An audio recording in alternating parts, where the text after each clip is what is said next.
សួស្តីបងប្អូនទាំងអស់គ្នាថ្ងៃនេះមកធ្វើវីដេអូបង្ហាញពីម៉ាស៊ីនសម្រាប់ប្រម៉ូសិនមុនបង YouTube មានច្រើនមែនតើហើយសម្រាប់ម៉ាស៊ីនហ្នឹងតម្លៃមានចាប់ពី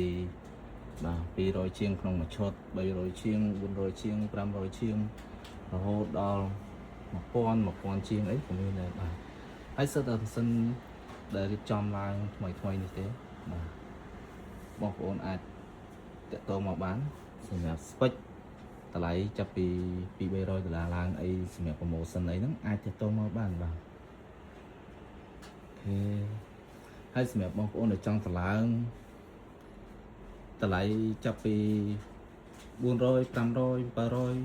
900រហូតដល់1000ជាងអីគឺមានទាំងអស់បាទហើយ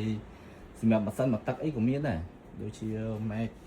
ដូចជាម៉ាស៊ីននៅក្នុង desktop នេះអីបាទនៅលើតុក្នុងតុតែម្ដងបាទវាជាពិសេសហើយសម្រាប់បងប្អូនដែលចង់ upgrade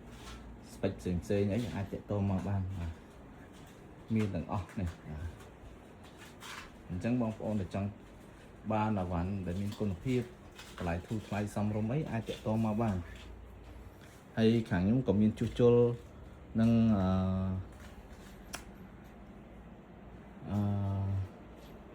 ជួសជុល upgrade បាទគឺមួយ set ដូចជាម៉ាស៊ីននេះអីតម្លៃបាទអត់ដល់ 1k ទេបាទតម្លៃអត់ដល់ 1k ទេហើយស្អាតមែនតើ i9 ជំនាន់ទី12 RAM 64GB